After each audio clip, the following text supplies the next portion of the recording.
Hello children, I hope all of you are fine and are taking very good care of yourselves.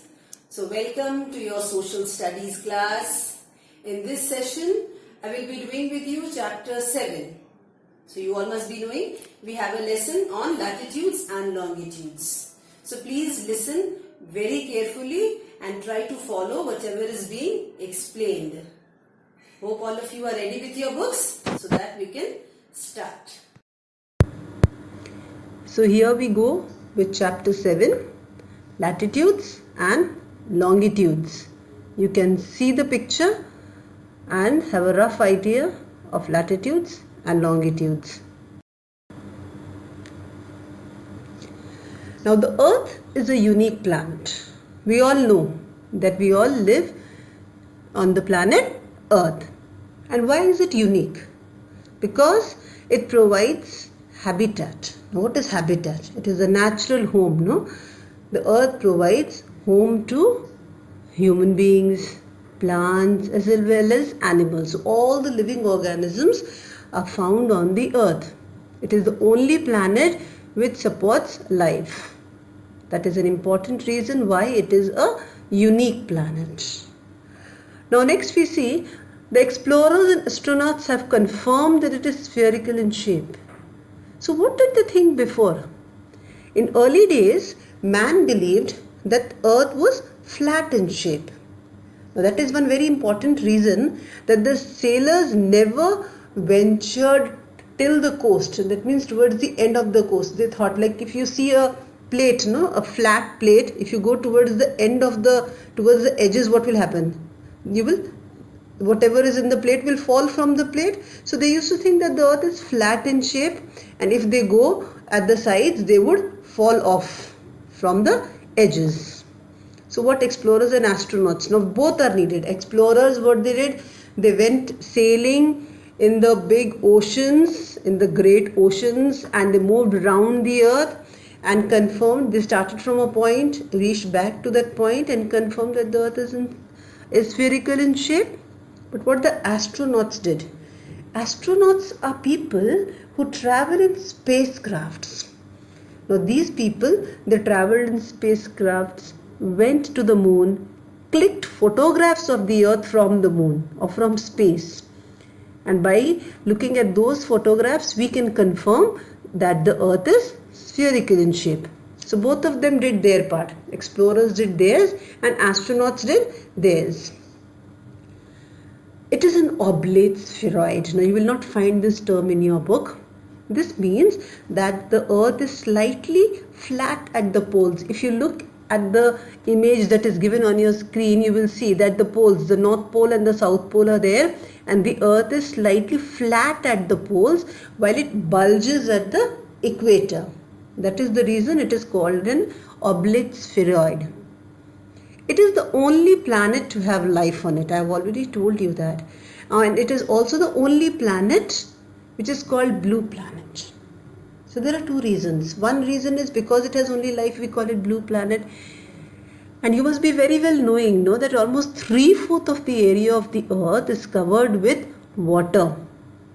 So because there is such a lot of water on the earth, when it is watched from space, it seems to be blue because of too much water in it, and that is another reason why our earth is called the blue planet. Now see, you can see the image of a globe. Now what is a globe?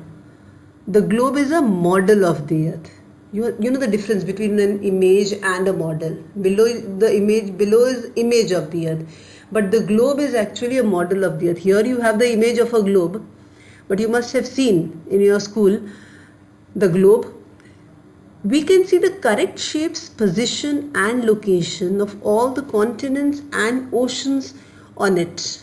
You can also look for countries, for islands, everything, What happens when we draw the picture of the earth on a flat piece of paper? You can see only one side of the earth, isn't it?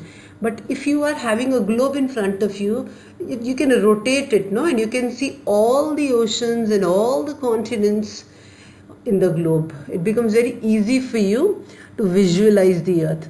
It has two endpoints. The upper one is the North Pole and the one at the bottom is called the South Pole. I hope I am clear. The upper end, the one at the top is called the North Pole, while the one at the bottom is called the South Pole. Now there is an imaginary line which joins both the endpoints, the North Pole and the South Pole. Now it is not given here in your picture, but you will see in many images it is shown. Now this imaginary line which joins the North Pole and the South Pole is called the axis. The line which joins the two endpoints. But remember, keep in mind, there is no line drawn on the earth. It is just an imaginary line. It is not that you will go to the North Pole and you will see a line drawn over there. It's an imaginary line, and this is to add to your knowledge that this imaginary line is not a straight line. You can see the globe is a little tilted. The axis is also tilted. When you go to higher classes, you will come to know that this axis is tilted almost at an angle of 23.5 degrees. Almost 23.5 degrees, the axis is tilted. Then we see in the image given, the second one, there is an imaginary line. You see the earth is divided into two parts. You can see we have broken it into two parts. So these two parts are divided by the equator. The earth is divided into two equal halves called hemispheres by a line called the equator. The upper hemisphere, that is the one on the top, is called the northern hemisphere, while the lower hemisphere is called the southern hemisphere, and they are both equal halves. So the equator divides the earth into two equal halves. You have to remember that, and the equator is also an imaginary line. Okay, it is an imaginary line, you have to always keep in mind, and it divides the earth into two equal halves. In fact, the equator is the only latitude. It is the only latitude which divides the earth into two equal halves. The rest of the latitudes, they don't divide it into equal halves. So as you proceed, you will come to know about the other latitudes. Now in this picture you can see there are several lines drawn. So all these lines which are drawn parallel to the equator are called lines of latitudes or parallels of latitude. You know why? Because they are all drawn parallel to each other. The size of these lines goes on decreasing as we go away from the equator towards the pole. You can see the equator, that is the 0 degree latitude, that is the biggest latitude. You can just recollect from your previous image. So the equator, which is the 0 degree, is the biggest latitude. As we go higher, as we move away from the equator towards the poles, the size of these lines goes on decreasing. Okay, so 0 degree is the biggest latitude. You should know this. You can mark it in your book also. The equator, which is the 0 degree latitude, is the biggest latitude. And the others are all smaller in size. As we move towards the pole, they become smaller. Now here you can see the 5 important lines of latitude are given. See, the picture is clearer over here. The equator is the longest line of latitude. Above that you have the Tropic of Cancer. It is 23.5 degree north. It is in the northern hemisphere. And you have the Arctic Circle at 66.5 degree north. Okay, and you can observe, if you look at the picture carefully, you will see the equator is the longest, Tropic of Cancer is smaller, and then Arctic Circle is the smallest. So you go higher, it will become smaller. In the southern hemisphere, we have the Tropic of Capricorn and the Antarctic Circle. So respectively, Tropic of Cancer is 23.5 degree north, while Tropic of Capricorn, that is in the southern hemisphere, is 23.5 degree south. And Arctic Circle is 66.5 degree north, while the Antarctic Circle is 66.5 degree south. So I hope you have got an idea of what latitudes are. Okay, so we have learnt in this session about the shape of the earth, that it is an oblate spheroid, flat at the poles, and it bulges at the equator. Okay, the explorers and astronauts have confirmed that it is spherical in shape. The Earth is also called the blue planet because it is the only planet which has life on it. We learnt about the globe as a model of the Earth. We learnt about the equator, which divides the Earth into two equal hemispheres. And we learnt about the lines of latitudes. They are also called parallels of latitude because they run parallel to each other. Okay, this much is enough for your explanation today. So you must, if you have your books in front of you, you will see on page 43 there are some questions also given. Do and learn. So now you please get ready with your pencils so that you can write down those answers in your book itself.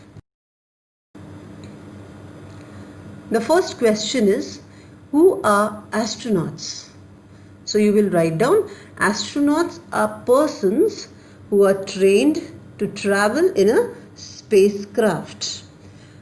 You can get the answer from the word meanings for the difficult words. It's given on page number 42. Or you can look at the screen and write down from here also. Astronauts are persons who are trained to travel in a spacecraft. The next one is, define the term equator. So if you have listened carefully, you all must be knowing the answer by now, I'm very sure. The equator is an imaginary line. First thing you have to mention, equator is an imaginary line that divides the earth in two equal halves. I repeat, equator is an imaginary line that divides the earth in two equal halves. So this is all for today. I hope you have understood. Please go through whatever I have given, everything in points. So please go through everything so that you are very sure with what latitudes are. And then in the next session, we can proceed with longitudes. This is enough for today. Thank you and take care of yourselves.